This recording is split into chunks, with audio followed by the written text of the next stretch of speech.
திருவனந்தபுரம் கோயிலில் ஏதோ நிறைய பொக்கிஷம் இருக்குது அப்படின்னு நாம் கேள்விப்பட்டிருக்கிறோம்.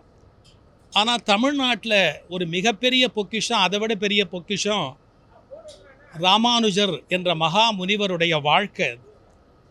தங்கத்தாலும் வெள்ளியினாலும் இருக்கிற பொக்கிஷத்தை விட அக்கறையினாலும் அன்பினாலும் அருளாலும் இந்த மக்களை அரவணைக்க வேண்டும் என்று விரும்பிய ஆன்மீக புரட்சி செய்த மகான் ராமானுஜ முனிவர். அவருடைய வாழ்க்கையில் மிகப்பெரிய ஈடுபாடு கொண்டு நம்முடைய முத்தமிழறிஞர் டாக்டர் கலைஞர் அவர்கள் அந்த வாழ்க்கையை ஒரு நாடகமாக ஊடகத்தில் வெளியிட வேண்டும் என்று திட்டமிட்டார்கள்.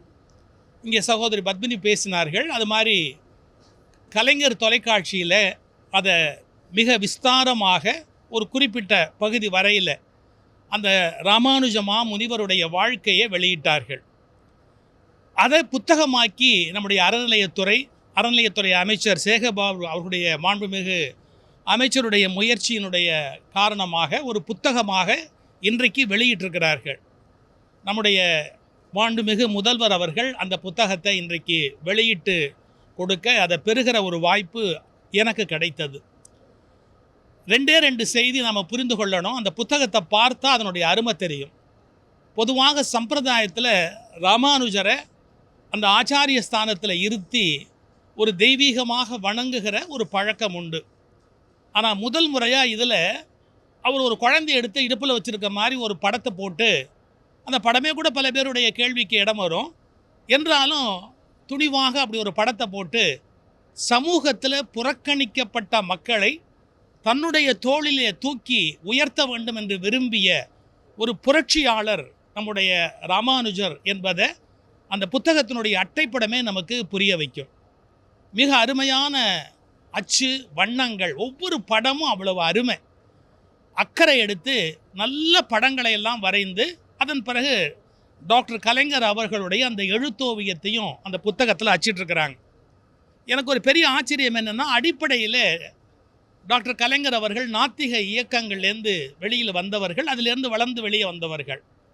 பிறகு ஒன்றே குலம் ஒருவனே தேவன் அண்ணாவுடைய அந்த வழியை பின்பற்ற தொடங்கியவர்கள்.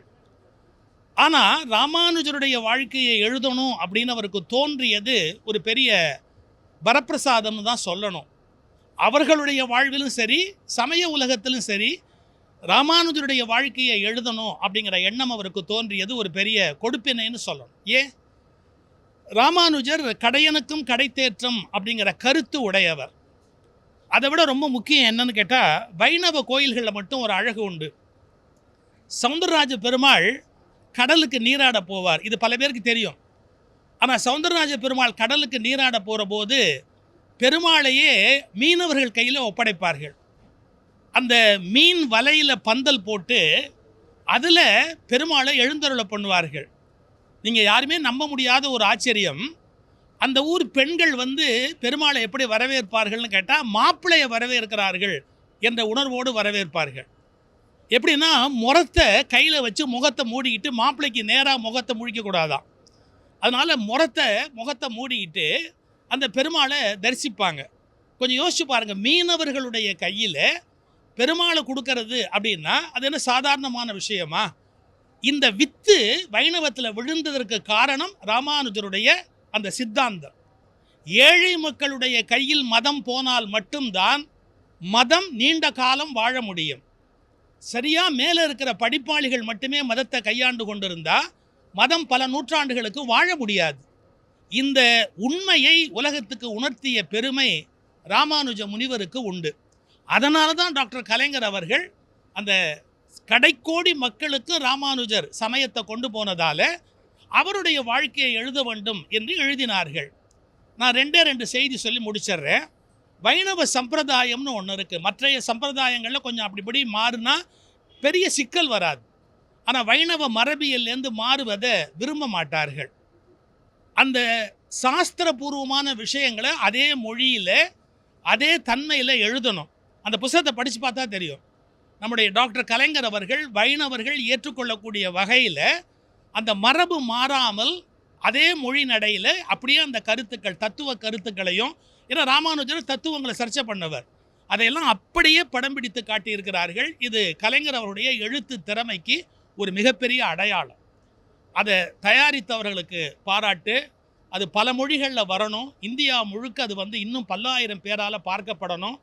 நடுவில் கொஞ்சம் ஒரு குறிப்பிட்ட எல்லையோடு நின்றுடுச்சு. அது மீண்டும் எல்லா எபிசோடும் ராமானுஜருடைய வாழ்க்கை எல்லாருக்கும் தெரியணும். அதை அச்சிட்ட அறநிலையத்துறைக்கும் அறநிலையத்துறை அமைச்சருக்கும் வெளியிட்டு வாழ்த்திய மாண்புமிகு முதல்வர் அவர்களுக்கும் இங்கே வணங்குதலுக்குரிய நம்முடைய ஜீயர் பெருமக்கள் எழுந்தருளி இருக்கிறார்கள். அவர்களது திருவடிகளுக்கும் என்னுடைய வணக்கத்தை தெரிவித்து, இந்த ஆன்மீக பணி மேலும் மேலும் தொடர வேண்டும். சமயத்துக்கும் சமூகத்துக்கும் இடையில் இருக்கிற இடைவெளியை நிரப்பிய கலைஞருடைய பணி மேலும் மேலும் மக்கள் மத்தியிலே சென்றடைய வேண்டும் என்ற அந்த பணிவான வேண்டுதலை வைத்து விடைபெறுகிறேன். வணக்கம்.